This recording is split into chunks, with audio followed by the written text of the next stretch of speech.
You are the number one asset when it comes to your business. You, the CEO. Yet, are you taking care of yourself? This is a question I am constantly asking myself, right? How am I feeling today? Do I feel stressed? Do I feel anxious? If I wake up in the middle of the night, I'm like, what am I stressed about? What's happening? What's going on? It is a big, big thing that is affecting you personally, and it is definitely affecting you professionally. So today, I am bringing on the podcast my very good friend, Robin Long.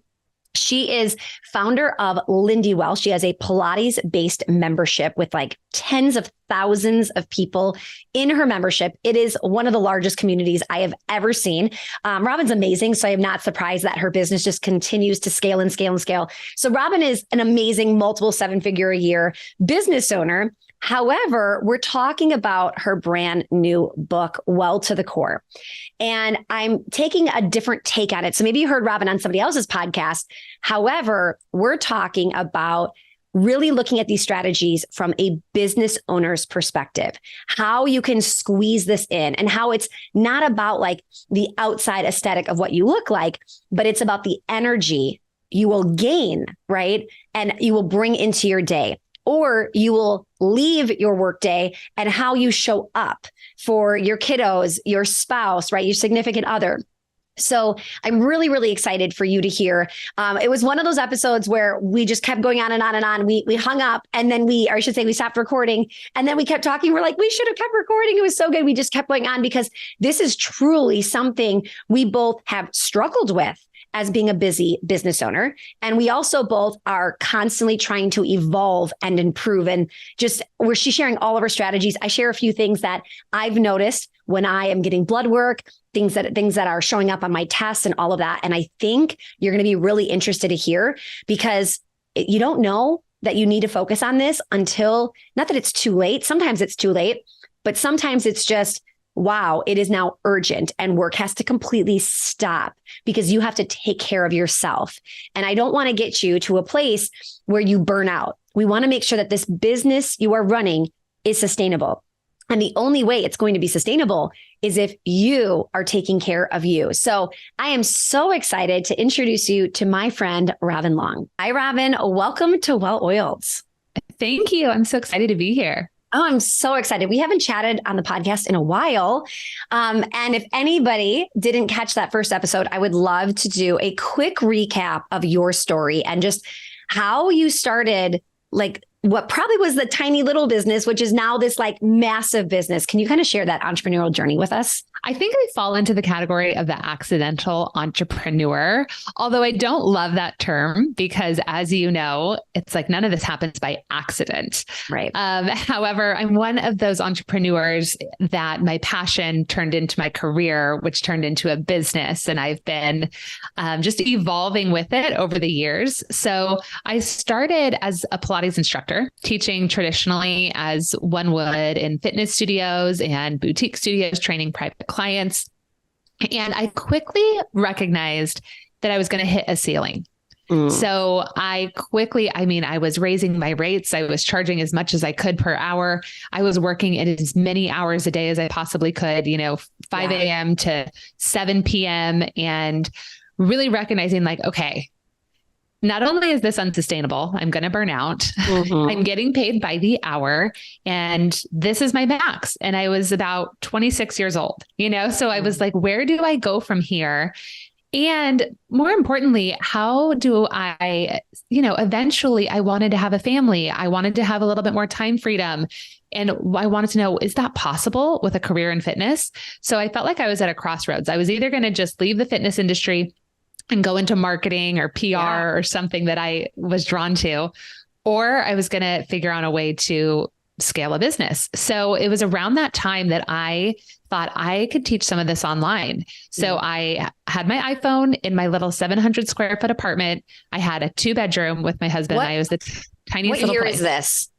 This is like 2010, 2011.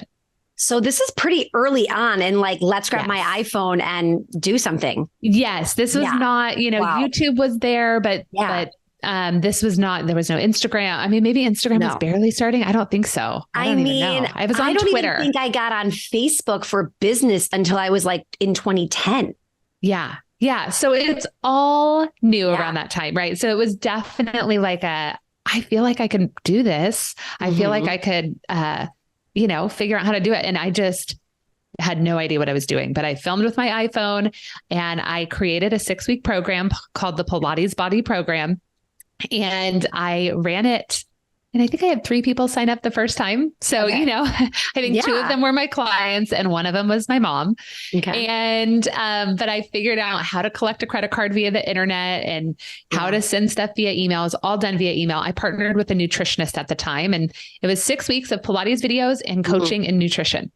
And it worked. Like it was amazing. I started working with these people virtually, people that I knew at the time. But then after I ran it, people started asking for it again and again. So that was when I knew I was kind of onto something. They came back. The same people would repeat the program. Eventually they started asking for a subscription.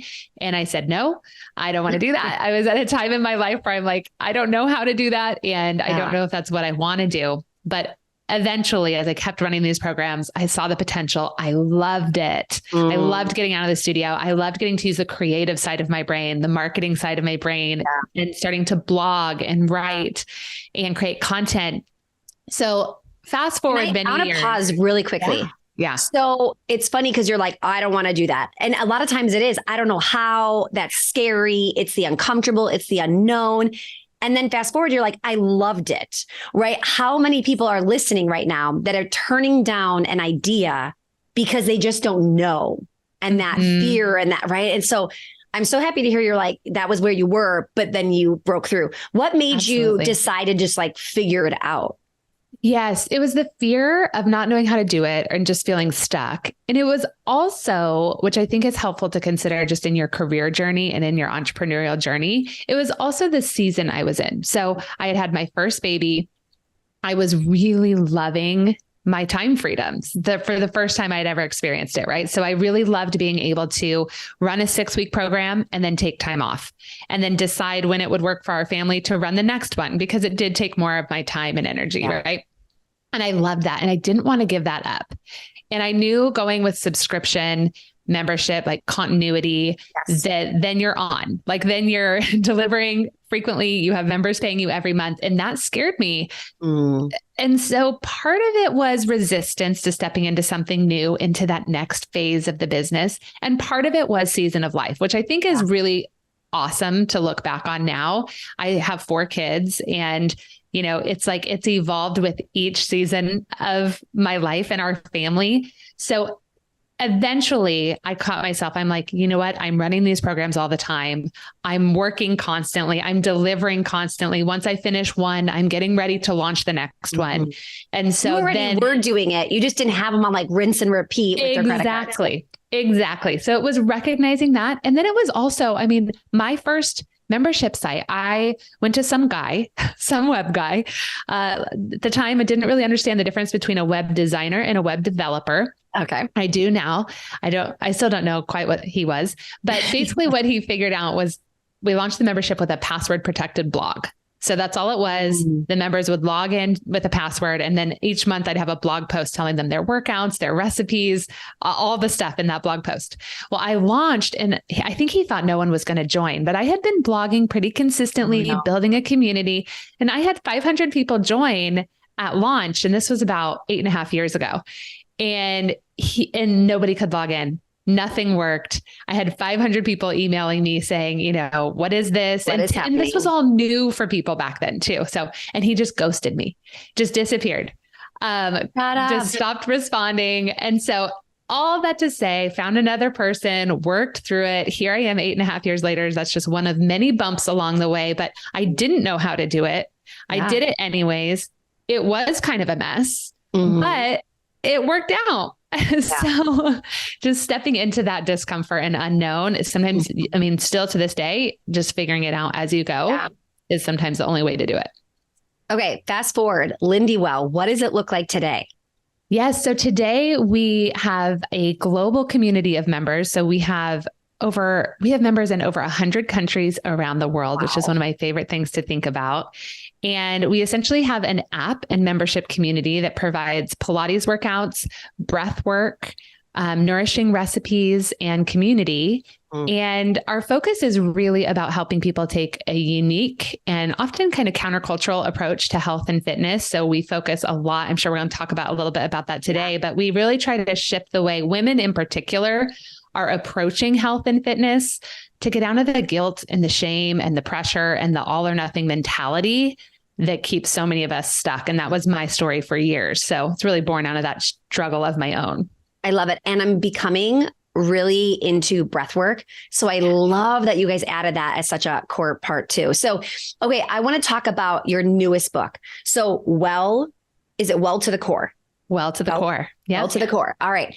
Can you tell me, first of all, I can only imagine the labor of love that went into it. Why this book? Why the book now? Yeah. As you ask that question, I'm recognizing, and I share this because I know your audience is full of entrepreneurs and business owners who are on their own journey and trying to figure out, when do I do this? And when is the time for that? So I'm just realizing, as you say this was another one of those things that was kind of like, you should write a book. You should write a book. And I was like, no, why would I? I literally don't know why I would do that.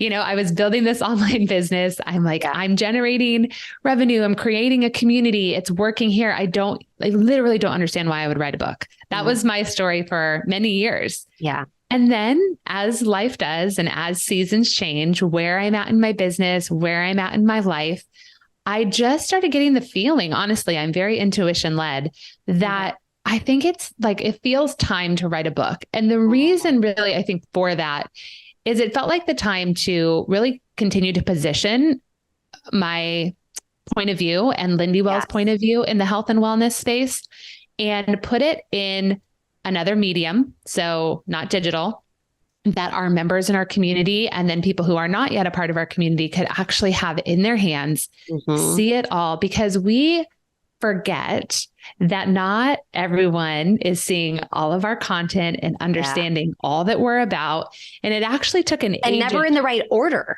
Right. If they're listening to your podcast or they're catching a random Instagram post, it's all out of order. Right. And we think we know, we're telling this story, we're sharing these challenges and these struggles and helping people, but they're just catching a little glimpse in their email or catching a little something in their Instagram story. And it was actually a conversation with the agent. So it's a really cool story. Once I got the feeling like, okay, I think it's time to write a book.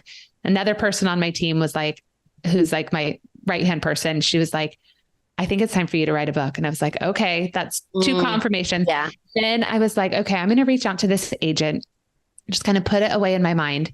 That week, I got an email with the subject line, do you want to write a book? And it was from this agent that I wanted to reach out to, who I had no idea was a member of our community. Wow. And so I was like, okay, the stars are aligning here. I don't think I can deny this. But talking with her, it really helped me recognize that too. Like, I see what you're all about, but I don't know that everyone sees that. So let's get it into a book. And so it's been really a part of expanding the brand and just getting that whole message out there to more people. Oh, so good. Okay. I could literally just pick your brain about the book and the business and all of that.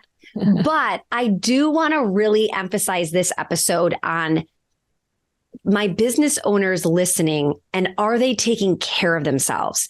And are they so busy, which I know they are, but how much time are they taking care of themselves on a daily basis? So can we just, you are that person. You are a busy mom of 4 little children and you're squeezing it in. So can you just give any tips or any strategies or something you would say to maybe the old Robin that wasn't prioritizing it?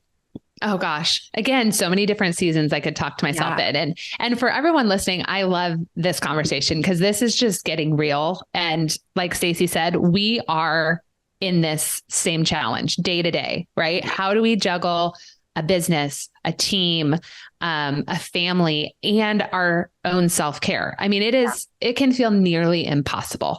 And so much of what I do and the approach that I take has been born out of my own struggle, honestly, my own challenge to do this. And I remember hearing messages. Like I remember when I had my first kid and my business is growing and I'm, working during nap times and working after bedtime and hearing messages like one of the most popular fitness things at the time was 2 workouts a day. Like you do your morning and then you do your evening. And I remember just being like, are you kidding? Like, I can't do that. Like, I just can't, I literally, and then feeling guilty and feeling like, okay, I guess I can't do anything. It was very quick for that to pile on and experience that feeling of if I can't do that, then I feel like I can't do anything. And I think that happens a lot for us business owners or busy people that it's like, okay, if I can't it's too hard for me to get to the gym for a class. For the record, I still can't get to the gym for a class. I do not do that. I have not gone. I can't even tell you the last time I've gone to the gym for a class. And I'm not saying there's anything wrong with that, but just saying like, it's hard to find the time that aligns with your schedule and then your kids drop off schedule and then your meetings, and it's challenging. So actually, I think I agree with you. There's nothing wrong with the gym, but I also don't go to the gym anymore. It's probably been like 4 years since I left the gym. And that is actually one of my strategies is working out in my home to make more time, right? Like driving 15, 20 minutes to the gym, maybe for you even longer with traffic and things like that. And then driving home and even just like walking in and going to the locker room. And that all takes time. That's your workout right there. It's an hour and a half at the end of the day, maybe 2 hours. I mean, I still remember a session where I was like, oh, this is great. This studio it was probably my last one, had childcare. And I was like, I'm going to bring my kids, but I had to pack snacks, which took 20 minutes and then get there, took a half hour, took the class, which was an hour, half hour on the way home of like, getting them loaded up. And it was just like, that was crazy. So there are strategies. And that's the first thing. Like I talk a lot about breaking that all or nothing mentality when it comes to exercise. So this is huge. Like we get somewhere in our head that a workout has to be an hour in order to be worth it, or it has to be like long, hard and sweaty, or we might as well not do anything. And if we miss that window in our day because we slept in or a call has to happen, then we just don't do anything. I've been guilty about that. I see this all the time. So that when you can shift out of that and just remind yourself, gosh, anything is better than nothing. So a 10-minute, we're huge fans of like 10-minute workouts. And I love your Instagram because Robin is always showing like kiddo in the bathtub and you can see Robin like on the floor doing stuff next to the bath. And it might've been 7 minutes, but it's better than not doing absolutely anything that day. So just finding it, sneaking it in, knowing that even like, because if you do 10 minutes here and 10 minutes there, and what matters over the long haul is that consistency. So that's going to leave us not only getting like, and there's so much here, but one, building that habit of consistency, it just keeps you in the frame of mind that you are someone who's taking care of yourself. You're prioritizing yourself. So then when you do have more time, when you do have 20 minutes, when you do have 45 minutes, you're much more likely to use that time instead of, again, being in that, okay, I'm on the plan or I'm off the plan that so many of us kind of dip in and out of for months at a time. Okay. So my person listening is this busy business owner who might also be a planner. Should they be planning morning? Should they be planning afternoon, after work? Like I've heard people say, oh, if you're like an intense, doing stuff on the computer, it's always good to do it after. And then I've heard people say, no, it's always good to have the workout first thing in the morning. What do you recommend? Oh, I love that you ask this because there's an entire chapter in my book that is about listening to your body and learning how to honor your body's cues and your needs. And here's why that's so important. I know we hear that a lot, like listen to your body, but there is so much conflicting information out there, right? That exactly what you just said. We hear, oh, you should do it this time, or no, this is the best time, or that we get kind of paralyzed. And there's like, well, if I can't do that, but someone said that's the best thing I should do, it's too much. So every single one of us listening right now is going to have a different answer to that. And I want to just even free everyone up to say, it doesn't really matter. Like the best thing for you is the time that A, you're going to be most consistent with it. And B, you're going to feel your best, right? So for me, I don't really enjoy early morning workouts at all, but it is the only way I will get it done. I have just learned over time with myself, I will not go into my workout room if I don't get it done in the morning. Won't do it. Yeah. Will not do it. The kids get home, the meetings run late, got to prep dinner. So for me, I prioritize mornings.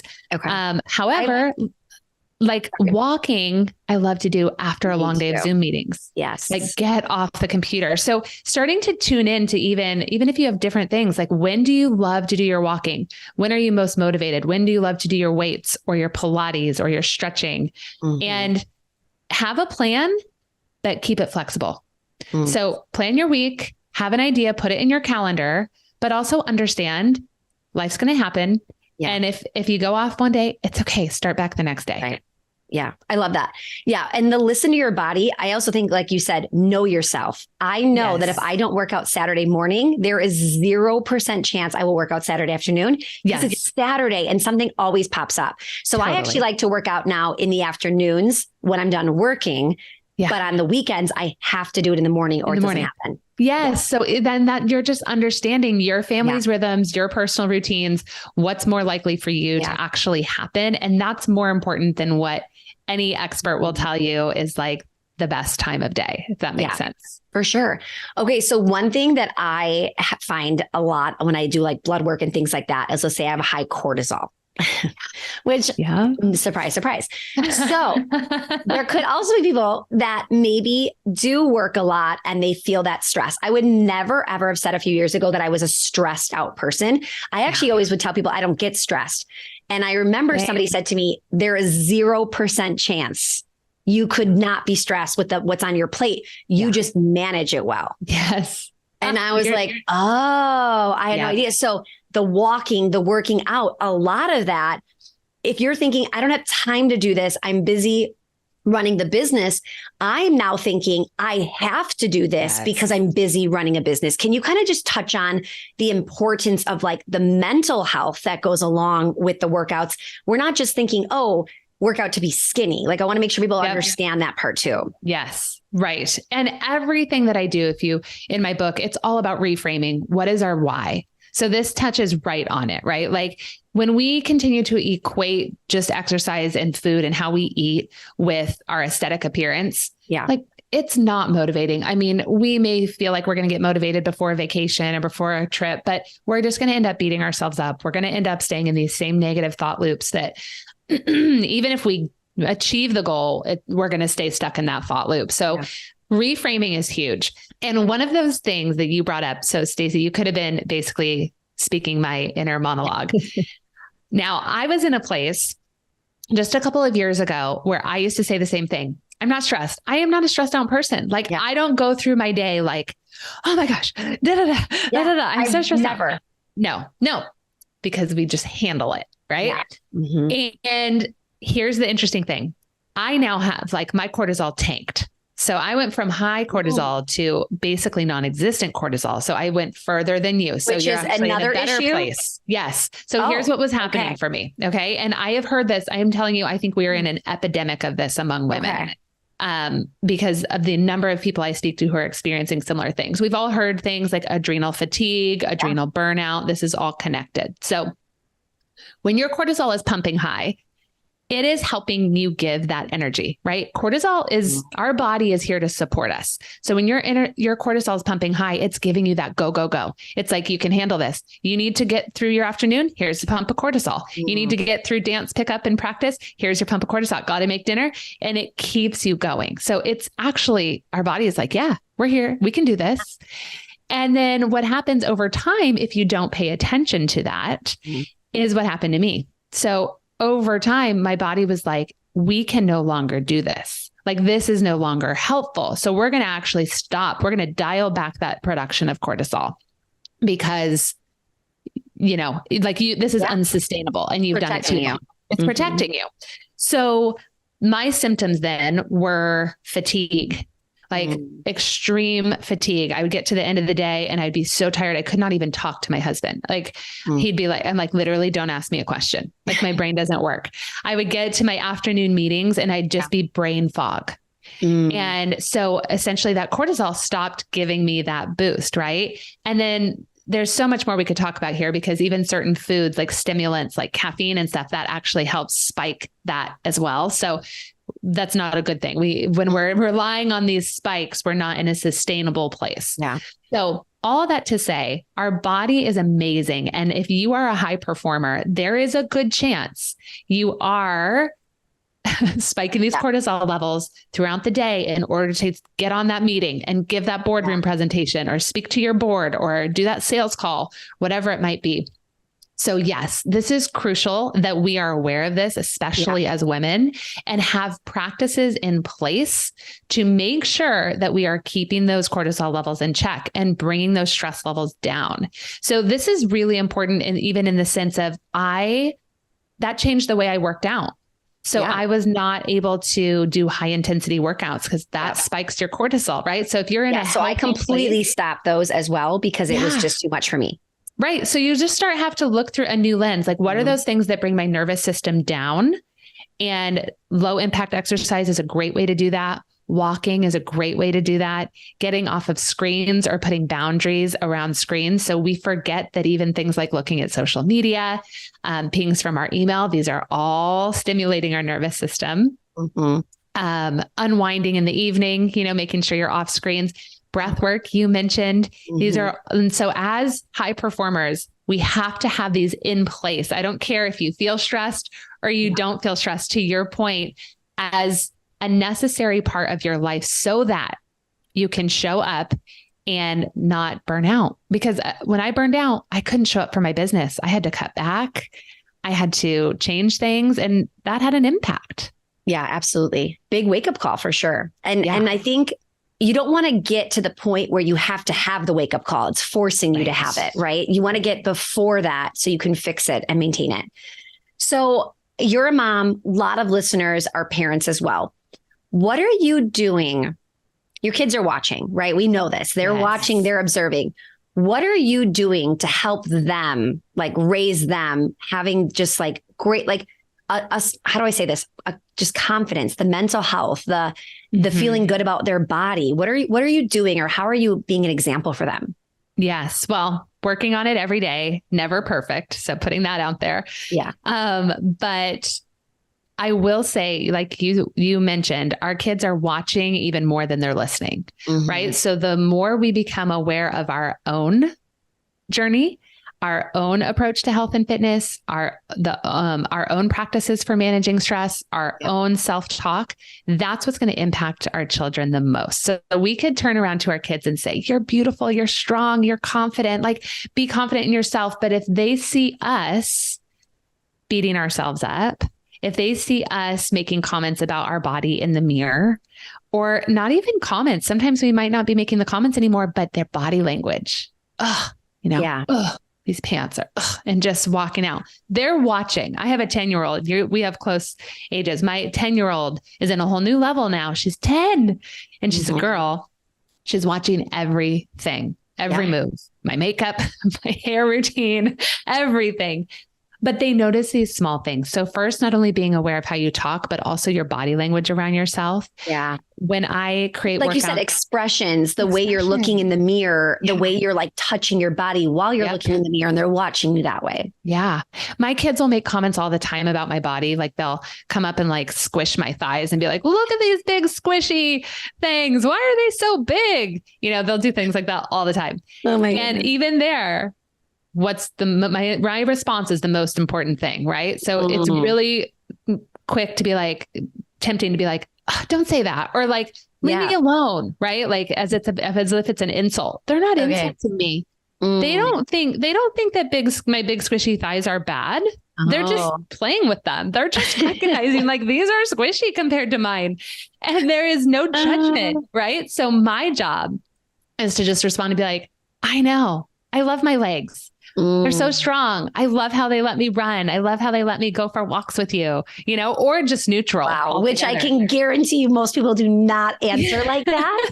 So that you're right. Like they're not doing it to be mean or to insult you. And if you take it that way, now they think, oh my goodness. We are then providing that narrative that big is bad or squishy is bad or whatever. They go up to my mom, they wiggle her arms, they love her arms. That's and she'll be like, oh, well, and I'm like, Mom, they love it. Like, it's all good. We love Mimi's arms, so even those subtle things. Yeah. How our kids are noticing like what's good, what's bad, what do I need to be worried about? What do I need to pay attention about in my body? So that's one thing. And then also just thinking about activity and how you model activity, and even speaking about it from the language of like, this is, it's good for our bodies to get strong and grow when we get outside and we get sunshine and we run around, just focusing on the why for movement that you want them to pursue. Also for yourself, right? So even those side comments of like, oh, I had too much cake last night, I need to go work out. That like, nope, we got to cut that narrative off, right? Like, I'm going to go work out because I want to have energy to go play with you this afternoon at the amusement park or wherever we're going, right? Oh, I love that. All right. Before we wrap up, I want to ask about the nutrition side of this, right? Yes. Especially as we are working all day and squeezing things in and not preparing and not planning, right? Then it's like, what do we eat and what do we do? Do you have any tips or anything you can share for the nutrition side of this as well? Yes. And if everything we're doing at Lindy Well and Well to the Core is about reframing, even how we look at food, we can start to reframe. So what I love that you said earlier is, focusing on your why for your stress reduction, right? Like I am prioritizing my walks, my movement, all of these things so that I can carry all that is on my plate every day. Yeah. So I look at food through the same lens. So much in my past and so often we look at food as like a good, a bad, tool for like something that's just affecting our weight. That's where we get stuck in. But instead, looking at food as a form of nourishment. I love the word nourishment because nourishment is actually truly nourishing your body, right? Getting the nutrients that you need, the protein, the fat, the carbohydrates, the balance of those macronutrients into your body so that you can perform at your best. You can sustain your energy, and also nourishment in terms of like enjoyment. Food is meant to be enjoyed. So it helps to shift that whole mindset. But really, to your point, if you want to make it through your day with peak energy and peak focus, food is one of the most important tools we have at our disposal. So a little bit of prep work on the weekend, and you don't have to spend all day Sunday in the kitchen, meal planning and meal prep, but just a little bit of prep work to kind of plan out what you're going to have on hand for lunches, what you can have for quick snack grabs, making sure that you're keeping a steady balance of protein, healthy fat, and healthy carbohydrates. That's going to keep your blood sugar most stable. So that's how I think every meal, it's like, even if you're having a sweet craving in the afternoon, right? We all get that. The energy starts to tank. This is important for our cortisol levels too, right? So if we want to maintain cortisol levels, our adrenal health and our blood sugar are very closely related. So in the afternoon, when you feel yourself tanking and you think, ooh, I want a latte and a chocolate scone, right? We all want it every afternoon. That's your body giving you a cue. Your body's craving quick energy. So, it means you're tired. So doesn't mean you can't have something sweet, but go ahead and figure out, how can I give my body actually that energy boost that it needs? So maybe I have a little something sweet, like a date, but I add peanut butter to it for some protein. I'm obsessed with peanut butter and dates. Right? Obsessed. I tell my husband it's nature's candy bar, and he just like rolls his eyes at me. I go, this like, literally that is not a candy bar. We have the same conversation. I go, this is seriously like a candy bar. He's like, Stacy, don't tell people that. It does not taste like a candy bar. Our house, I think we have parallel lives. Oh my goodness. But even an apple with peanut butter, you get the sweet, you get the crunch, but you also get some protein and fat, which is going to help you get through those afternoon meetings without the crash an hour and a half later. No, it's so important. And I actually said this morning, I said, I need to prep better. I didn't have anything really this week. I had the craziest week. And then I'm reaching sometimes for like the not great stuff, or I do have like a go-to smoothie that I can make, but I reached for it so many times this week that I'm like, I don't even want that. Right. Yeah. So I do need to get better at like having a few things in my tool belt for being quick and all of that. And I will say, I am a pretty healthy eater, and it really is, because if I'm going to build this multiple 7-figure business, and I'm going to do this every day, and then I'm going to have energy at 3:30 when the kids walk through the door, I cannot be running on Diet Coke and Cheetos throughout the day. Like I have to have good quality food. So I know, I put on a lot of events for people, and we do supply like all of the good and the bad, right? And I do see a lot of people still with like those habits and those behaviors. And I used to be that person too. And I'm telling you, if you just start to make those like little pivots, you will feel so much better. You will have so much more energy. You will want to eat that way. Like it's definitely, it's not easy. I've been doing it for a while, but you do start to adapt. And I encourage people, like, even keeping a little journal, being aware of, okay, wow, when I ate this a couple of hours later, I did feel tired. I did feel even just a 3-day, because I'm not a big fan of like constant tracking and constantly obsessing over every metric. We want to live in freedom. We don't, most people can't do that, but even just a few day check-in, and you can start to become aware. I used to be the same way. And I used to want to, like, it was just my birthday. And so I was like, usually what I used to do years ago on my birthday was like, it's the free for all day. Yeah. I'm going to have all the things that I usually feel like I quote unquote can't have. Yeah. I don't live that way anymore. But now I'm also like, no, I want to feel great on my birthday. Yeah. Like I want to be energetic. And so I want to actually reach for those foods that keep me feeling better. So the more connected you get to how those foods make you feel, the easier it is to kind of make some changes. Yeah. So good. Okay. Robin, who is the person that should pick up this book? This book is for anybody who is a little bit or a lot of it overwhelmed by all of the noise in the health and fitness industry. So if you're in a place where you feel like you want to improve your health, you want to make changes that are sustainable and actually going to serve you for the long term, and you're kind of done with the fads and the yo-yos and the things that you think are going to work, but they never really work, that's who this book is for. So this is also for the extremely busy person, or the person who doesn't have hours to spend at the gym and needs some very realistic, practical ways to shift how they're thinking about their body, shift how they're thinking about health, and then have realistic ways to put it into practice. Amazing. When does the book launch? October 3rd. Okay. So they're hearing this. The book has just come out. Where do they go get it? So you can find it anywhere books are sold, or you can head over to lindywell.com and you can find it there as well. So yeah, it's very exciting. Robin, I am so excited for you. This is going to be huge. You've just been somebody pre-book, right? We're friends. If I have a question on health, nutrition, like I am asking you, I am watching your stories. I'm like, just like we said, like the kids are watching, like I am watching you, and I'll see your like Costco runs and all of that. And I'm like, oh, I need to get this. I need to do that. So I also encourage you guys, go check out Robin on Instagram as well, because I think you're going to gain just so much knowledge and everything from her. But I also love, Robin, that you've never been somebody to guilt or shame or make you feel a certain way. You're about releasing that. And I think that is so powerful. You said the word sustainable a lot. And I think that's like the key here, right? We are building hopefully a sustainable business, but also having a lifestyle that is sustainable as well. Absolutely. That's so true. And the one thing I heard, if I could just leave with your listeners one time that just stuck with me, is as business owners, we are the most valuable asset. Like we think that we have to get to this meeting. We have to get this piece of work done. We have to get this slide deck done. Like we do have a lot to do every day. But if we are not protecting the number one asset in our business, nothing else matters. Right. And it's not one of those things that feels urgent until it does. It's one of those things that's important, but not urgent, if we know that quadrant.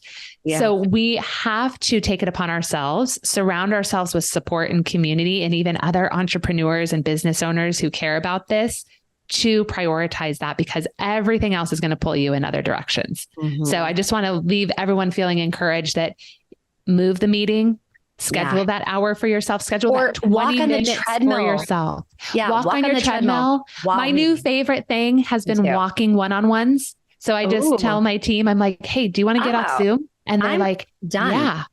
Yes, they Slack me their agenda for our meeting, and then I call them and we just walk and have our meeting. And I love it. Been life-changing for all of us. So highly recommend. So good. Sneaking it in. I love it. Robin, thank you so much for being here. Congrats on your new book. I am so thrilled for you. And I am so thrilled for everybody that's going to get to meet you and meet just your like philosophy, like really learning from Lindy Well and just the concept behind it. So appreciate you so much. Thanks for being here. Thank you. Thanks for having me.